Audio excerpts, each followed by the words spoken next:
Sekarang siapa sih yang nggak tergugah hatinya, apalagi kita yang emak-emak ini kan ya. Binatang pun dipisahin sama anaknya aja ngamuk, apalagi manusia. Hola netizen yang tercinta. Nasib Tisa Erni setelah heboh dikabarkan menjadi pelakor wanita asal Korea Selatan terancam dipidanakan. Pasalnya, laporan seorang wanita asal Korea Selatan bernama Emi sudah ditindaklanjuti pihak kepolisian. Seperti diketahui, selama ini sosok Tisa Erni dikenal sebagai seorang mantan model majalah dewasa dan penyanyi dangdut. Namun, namanya mendadak ramai dikaitkan dengan kasus perampasan bayi, anak dari seorang wanita asal Korea Selatan bernama Emi. Dari video yang beredar, si korban mengetahui bahwa Tisa Erni dan suaminya sudah berselingkuh cukup lama. Tidak hanya menjadi selingkuhan, Tisa Erni juga disebut telah membawa kabur anak-anaknya Emi. Kini, pihak Polda Metro Jaya turun tangan menyelidiki kasus dugaan perzinahan disertai perebutan anak tersebut. Emi sempat curhat di akun media sosial hingga akhirnya viral. Dan korban telah membuat laporan kepolisian tentang kejadian yang menimpanya ke Polda Metro Jaya. Dalam laporannya ke polisi, Emi melaporkan suaminya Aden Wong dan Tisa Erni atas kasus dugaan perzinahan hingga menghalangi ASI eksklusif karena anaknya direbut. Diduga Tisa Erni mengambil anak Emi yang masih usia 3 bulan dari tangannya saat melabrak perselingkuhan suaminya Aden Wong di rumah sakit swasta kawasan Jakarta Selatan pada Jumat 29 Februari 2024. Saat itu justru sang suami lebih melindungi Tisa Erni. Kabid Humas Polda Metro Jaya Kombes Ade Arisam Indradi mengatakan saat ini penyidik masih mendalami dan melakukan penyelidikan terkait adanya pelaporan tersebut. Nah, gimana nih menurut netizen yang terhormat? Silahkan berkomentar ya. Coba lihat ulang-ulang VT-nya ya. Itu orang-orang di situ kayaknya narik-narik Ibu Ami, terus kayak ayo keluar gitu, biar lepas gitu. Dan suaminya membentak sekeras-kerasnya sama Ibu Ami. Dan perempuan itu gendong anaknya Bu Ami, merinding. Aduh, ampun, merinding aku lihatnya. Bayang gak sih kalau anak gue yang digituin? Wah, siram air panas kayaknya nih gitu. Bayang sih, kaget aku lihatnya. Suaminya yang ngebentak, orang-orang di situ kayaknya tidak bersahabat sama Ibu Ami, tidak berpihak sama Ibu Ami, kelihatan. Coba ulang-ulang deh. Tak ada sentuhan satupun yang menyuruh bapak itu untuk diam, ibu itu untuk memberikan anaknya. Nggak ada, malah suruh pergi. Si ibu itu, ibu-ibu pelakornya itu disuruh pergi dengan mata sinis seolah-olah itu anaknya, kepunyaannya. Rinding gak sih si ibu itu sampai teriak kayak gitu? Wajar ibu itu bilang di podcastnya Dennis Margo, saya minta maaf karena membuat keributan. Ya siapapun pasti buat keributan lah, wajar gitu, karena oh itu anak saya mau ambil gitu. Wajar tiba-tiba teriak, wajar banget Ibu Ami. Aku hanya bisa mendoakan semoga netizen membantu semuanya dan berpihak semuanya sama Ibu Ami. Nah, Ibu Ami termasuk aku. Udah belepotan nih. Gemes.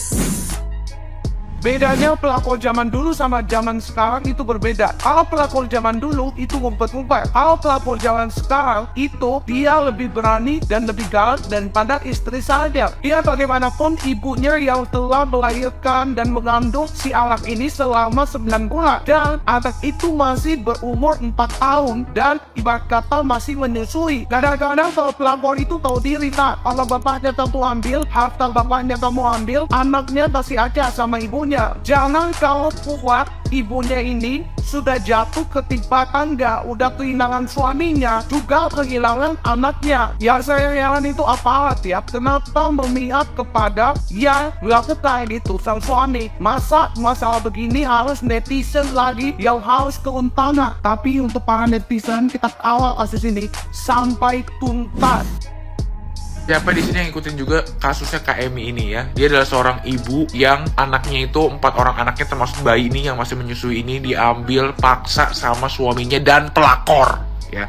Zaman sekarang tuh menurut gue pelakor tuh udah nggak ada urat malunya lagi gitu, udah putus kayaknya. Bahkan kadang-kadang dia tuh lebih galak daripada istri sah ya. Jadi kejadiannya si Kak Emi ini mengetahui kalau suaminya itu berselingkuh. Bahkan pas dia melahirkan, dia tuh cuma ditemenin sama ART-nya, dan suaminya itu malah barbekyuan sama si pelakor itu. Oh, by the way, si pelakornya ini katanya sih adalah mantan pemeran majalah dewasa gitu. Ada yang bilang dia pedangdut, ada yang bilang dia artis, gue nggak tahu lah ya, karena gue juga nggak pernah denger namanya ya. Nah, terus Kak Emi pas anaknya tuh yang tadi yang bayi itu masih berumur 1 bulan, dia tuh diusir dari rumahnya. Nah, pas Januari mertuanya tuh pengen datang, katanya pengen ngeliat anak bayinya itu. Tapi ternyata anak bayinya itu dibawa kabur sama mertuanya dan suaminya, dan sampai sekarang dia nggak bisa bertemu dengan anak bayinya itu. Bukan cuma anak bayinya doang, dia juga nggak bisa bertemu dengan ketiga anak lainnya tuh. Yang masih kecil-kecil gini kan masih butuh ibu gitu ya. Dia tuh tidak diperbolehkan bertemu dengan anak-anaknya. Bahkan anak-anaknya ini sekarang tuh udah nggak sekolah gitu, nggak diizinkan untuk bersekolah ya. Nah, nih yang penasaran muka ceweknya kayak mana lah, mukanya tuh kayak gitulah ya. Jadi anak bayinya tuh yang diambil paksa, kalian bisa lihat. Nah, ini ketemunya pas imunisasi di rumah sakit. Tapi sayangnya si suaminya itu sampai nyewa polisi gitulah untuk ngejagain dia. Jadi kayak suster, dokter di rumah sakit itu juga nggak ada yang bisa nolong gitu. Padahal sebenarnya dia cuma pengen nyusun anaknya aja, nggak dikasih loh ya. Bahkan dia tuh nggak bisa gendong anaknya, jadi cuma bisa lihat doang gitu. Jadi kita bahas kasus ini, kita kawal terus ya. Justice for Emi, oke? Justice for Emi. Akhirnya setelah ngelihat utuh tweetnya dia di X, terus ngeliat podcastnya dia sama Densu, podcastnya dia sama Dr. Richard Lee, sekarang siapa sih yang nggak tergugah hatinya? Apalagi kita yang emak-emak ini kan ya. Binatang pun dipisahin sama anaknya aja ngamuk, apalagi manusia gitu loh. Apalagi seorang ibu kandung. Yang pada lihat video viralnya waktu rebutan anak di rumah sakit itu lihat tadi aku, terus minimal aku tak jambak rambutnya lakor itu soal TE ya. TE siapa sih, artis opo sih, aku nggak tahu ku yang malah dari kasus ini yang katanya pernah dia tuh ternyata pernah kena kasus prostitusi ya. Dan gini loh maksudnya, laki-laki, hai kamu siapa itu namanya, suaminya atau siapapun yang juga mungkin di kasus yang sama, yang gentle gitu loh ya, selesaikan secara proper. Bener yang dibilang sama si Emi itu, kamu selingkuh nggak apa-apa, udah ceraiin, yang penting ceraiin, ini diomongin baik-baik gimana, nggak kayak begini caranya gitu loh. Kabar terbaru di Lambe Tura katanya si TE ini dilaporin sama Emi dengan pasal persinahan sih. Terus terserah wis pasal apa wis pokoknya kena. No, aku tuh mau mikir positif ke TE itu gak bisa gitu loh, gak bisa gitu loh. Kenapa sih nggak kamu ambil aja lakinya, ambil duitnya, udah nggak usah anak-anaknya dipisahin gitu. Lagian kamu tuh gak ribet lah mbak, udah jadi lakor aja gitu. Ngapain kamu ribet-ribet ngurusin anak 4, ada yang bayi juga, ngapain? Udah kasih emaknya gitu loh kan, bukannya jadi kamu lebih bahagia, lebih gampang jalannya gitu. Mana wartawan tuh pinter banget ya kalau ngecer mukanya si TE itu waktu rebutan anak itu, langsung gitu, ngono. Jadi cocok lah tadi antagonis banget tuh, cocok pol gitu. Makin kita tuh makin gemes gitu kan ya. Tapi rupanya si laki ini kayaknya sudah dikuasai banget tuh sama si TE ya. Sampai udah nggak karu-karuan gitu, sampai ada isu-isu ilmu hitam yang aku kudu guyu sih. Ya masa orang Singapura, orang Korea percaya ilmu-ilmu hitam kayak gitu ya. Gitu. Jadi ternyata bayinya itu direbut tuh karena menurut pihaknya lakinya sama si TE itu ya, takutnya tuh bayi bakal jadi tumbal karena mereka bilang si Emi sama mantan PA-nya Davina itu yang bantuin Emi itu katanya ya main ilmu hitam untuk matiin si lakinya itu sama si TE. Si bayinya itu diambil. Kok sok percuma ya menus kena guna-gunane TE sing lanang iki. Jan, gak masuk akal ya.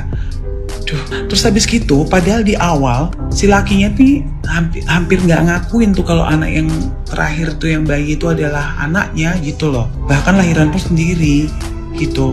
Kok sekarang anaknya direbut? Tapi ternyata ya itu tadi relate karena dibilang takut dijadiin tumbal. Awal ngakunya dikenalin sebagai PA, personal assistant, tapi bahasa Inggrisnya limited banget. Gak pernah ngeliat dia megang laptop. Disuruh-suruh dikit dia ngadu, suaminya jadi marah. Kok spesial banget gitu ya. Lucunya lagi, udah bahasa Inggrisnya dia nggak bisa, lakinya ini juga bahasa Indonesia juga minim gitu. Jadi Anda tahu kan pemirsa, bahasa apa yang mereka pakai sampai kejadian kayak gini? Yes, body language, bahasa tubuh. Dan yang nyesek lagi ya, si Amy ini sudah lapor ke embassy Singapura, ditolak gara-gara katanya nggak bisa karena dia orang Korea. Ke embassy Korea ditolak juga karena katanya suaminya orang Singapura. Ke Indonesia nggak bisa juga karena katanya mereka itu semua WNA. Lah repot lah terus ya opo gitu loh. Semoga ada pengacara yang hebat yang bisa menghandle ini ya. Nah kalau misal pun suatu saat mereka ngasih konfirmasi ya, pihak laki sama lakornya itu ngasih pembelaan, paling yang dia bilang kenapa anak-anak direbut semua, pasti mereka bilangnya karena si Amy ini gak becus, secara finansial nggak mapan, padahal si Amy juga bisnis ya kan, itu. Atau dibilang gila, psikopat dan apa gitu.